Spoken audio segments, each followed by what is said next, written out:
बिहाने घर में ढुकवी सा हई बेरा हो गई लड़का है ना भूखाइल बा।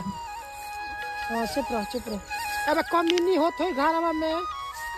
फोन पर लागल है लो अपना अपना माई की लगे आई कमन किन दी हुए रे आई एगो मुर्गा मुर्गी के बच्चा ढुक जाला घर में तो तनको चिंता ना रहेला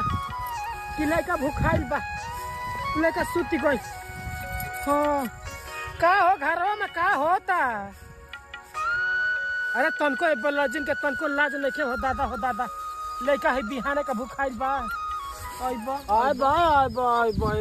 अरे कमी नहीं होत हो बिहाने से घर में ढुकल बड़ी का रे का हो लड़का के तनको चिंता नहीं खे